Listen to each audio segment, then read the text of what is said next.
Welcome to Midnight Circle, from your friends at House of Whimsical Terror. a chat about curious topics. And this week's topic is weird museums and collections.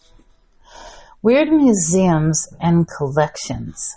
Well, that is a topic that is rarely explored. But it should be, because museums are fabulously spooky. They are.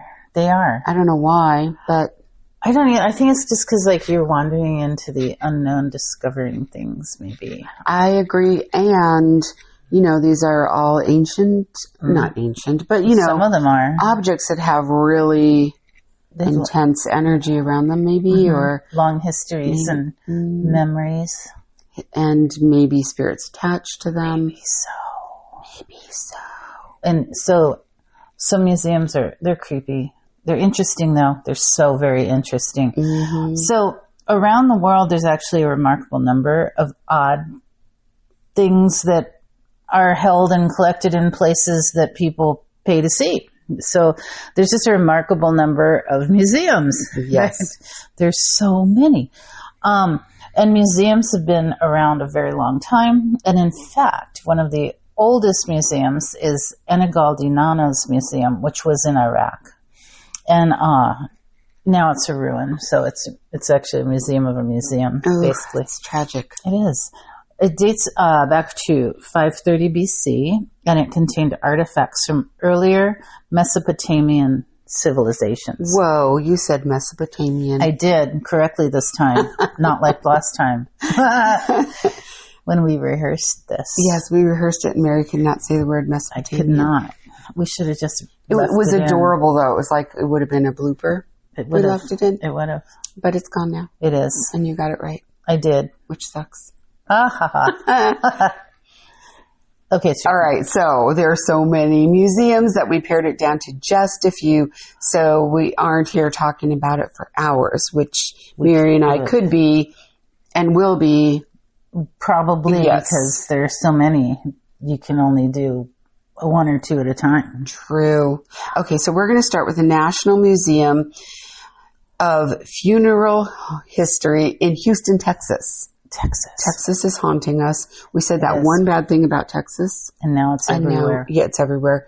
And we have so many people we love from Texas. So. Yeah, and it's so big. And it has so many interesting things. I know.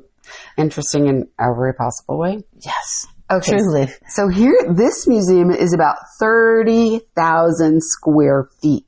Which is enormous. It's huge and holds funerary memorabilia.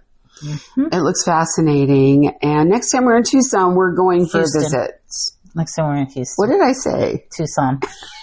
Because we're in Tucson. We are in Tucson. But when we're in Houston. It has nothing to do with Houston. We are definitely going for a visit. We are and going it for a is visit. Fascinating. This place is fascinating, people. It sure is. So, some of the items they have on display are horse-drawn coach hearses and a display that highlights Victorian mourning practices. And we love Victoriana because it's so creepy. Those people were creepy. Yeah. And Victorian. Just so interesting. And interesting. Yeah. Creepy in a great way. And you know, so much of what they do actually had purpose behind it. Yeah. You know, even though it seems like when topically, if you're just looking or thinking about it, it's like, why would you ever do that? And then you start to read about the history of it and you're like, oh, it had some purpose behind it. Exactly. So, for example, they didn't have the technology we have today to determine true death. Mm-hmm. So they would lay out the body in the parlor and basically watch it for 3 days to make sure it didn't stir. Mm. So, wake really was to see if the person woke up. Yeah. In the early 20th century, funeral parlors were established, and then homes now had living rooms as the dead were not displayed there anymore. Yeah, that's fascinating. That's where the word living room came from. And isn't it? Yeah, it's interesting the way the language shifted.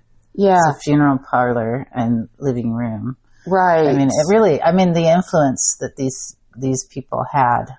Yes. It's amazing. It's fascinating. It is. So, In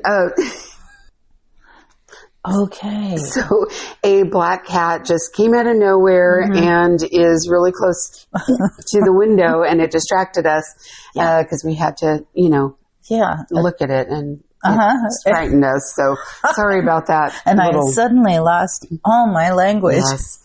And we had a little glitch here. But now we're back on track about the museum in Houston, the Funerary Museum. So one of the cool things about the museum is they have an amazing website.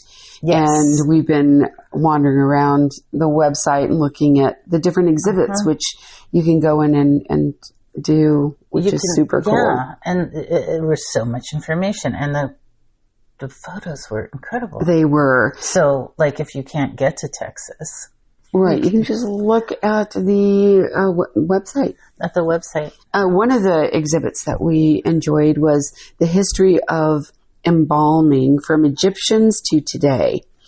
The exhibit also has a life-size recreation of the Civil War battlefield. Yeah. That's crazy. Embalming practices of Dr. Thomas Holmes. So. Well, he was the American father of embalming. He was. And. Who knew that? No, and he did that apparently during the Civil War. Who knew? On the battlefield. On the battlefield. Remarkable. It's like just one-stop shopping. Yeah. Oh, that was horrible. I can't believe I just said that. I'm sorry. I can't either. That was we're not really, going to edit it. No, that was morbid. We're not going to edit the cat moment. Oh, yeah. Yeah. We may want to consider editing in the future, but no, we don't. Not today. The exhibits in this museum are very elaborate. As a bonus mention, the display of fantasy coffins from Ghana are interesting because there is a belief that we just transition after death to the spiritual realm and are honored by being buried in coffins reflective of a character trait or occupation, etc. So they have a coffin carved into an airliner for a pilot or someone who has traveled a lot, a lobster for a fisherman, and several other such carved and painted containers. The belief is that if honored in this way in the afterlife, the loved one will bestow blessings on those still living. Yeah. There are so many odd museums that it is worth looking into. It is. And just think about that. Being buried in a big chicken. If you're a chicken farmer or, whatever. Like I'd be buried in a scuba suit. I want to be buried eating chocolate. You'd be buried in a big FLM's box or something. Yes. Yeah. Godiva. So other museums that we're fascinated with include the UFO Museum in Roswell, New Mexico, the International Cryptozoology Museum in Portland, Maine, filled with cryptid evidence. That's in quotes. Evidence in quotes, like Yeti hair and such. And for our international entry, we are going to the Museum of Witchcraft and Magic in Boscastle, England, that houses historical information on rituals and beliefs, as well as items associated with witchcraft and magic. Yeah. That would be a fascinating place to go. I think we need to go there. Let's go there. So think about this International Cryptozoology Museum. So I'm looking at these museums and I'm thinking, a cryptozoology museum. So it's a museum about things that most people haven't seen. Right. And wonder if it exists. And did they do DNA, research on that hair the Yeti hair? So that's why it's in quotes, because I wasn't able to verify one way or the other if it's legit Yeti hair. But, it's available at the museum. Yes. And the museum has some really interesting cryptid displays. So I thought I would include it. All right. So next we have collections.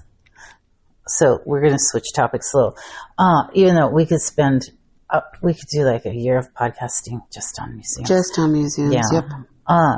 So many people collect things, right? But for some reason, it's a passion for some people that becomes, it's like a obsessive focus, right? So they'll travel and search for specific types of items and add them to their cache. So some personal collections are astonishingly large.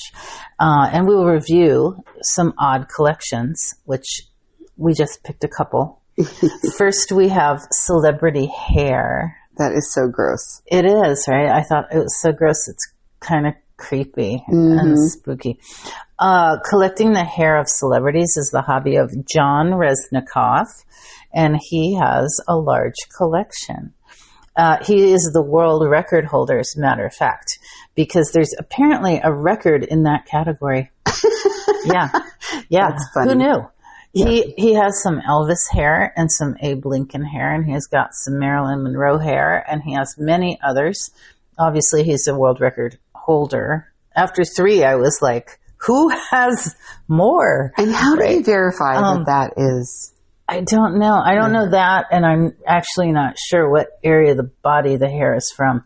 And if and if there's a requirement for harvesting practices, I just wonder these things. Well, in Victoriana, there are all those like hair jewelry of your beloved dead people. Yeah, they have hair art. Hair art, which looks really beautiful until you remember that it's like dead person hair. It's dead person hair. It's probably still beautiful, but I don't know. But it does this. It's not hair. Because it's a peculiar aura.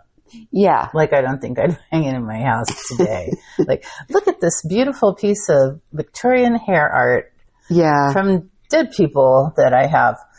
Yeah. Yeah, it wouldn't go with my decor. It's just not gonna. But maybe that's where he got some of his hairs from. Those, who knows? We don't know. You know more about that than I do. I don't actually know anything about it except what I wrote here. So another collection that we found intriguing was dinosaur poop. Yeah. Dinosaur poop is another world record category. I was intrigued by that. Yep. And the man who won that is George Fadson. And he has the world's largest collection of fossilized poop called coprolites. And he occasionally loans his collection out to museums, and he has a website named Pooseum. And if you have an interest in that topic, that's where you go. Yes, and we saw some at the Gem Fair. We did at the Gem Show, the International Gem and Mineral Show here. Yeah, we actually touched the fossilized poo. I know. Poo. That's why I tossed it in here, because I thought we have some history with this. We have some personal experience with and it looks like like rock. It does look like. I wouldn't have picked it up otherwise, but indiscriminate, really. Yeah. But he loaned this collection to a museum that may have been in, I don't know, I think it was in Key West. But right, like, of course. And they had it for like a year. It was so popular. Like, he was just loaning it for like a month, and it was there like a year. Oh, wow. People are probably fascinated. People are really fascinated by fossilized dinosaur poop. Who knew? So that's as far as I went, because like, how do I top that? Yeah. Well, I couldn't. These are the highlights for these topics. And we didn't realize the topic was so very broad when we first considered it. It is incredibly large, and an entire podcast session could be made on it. But for now, that's all we have until maybe we revisit it and do some more specific museums, maybe do some visits and some reels, and take you there with us. Right. And I think we may end up doing that because some of these museums are not so far away. Ew. Yeah. Let's do it. All right. All right. Bye, you guys. Thanks for joining us.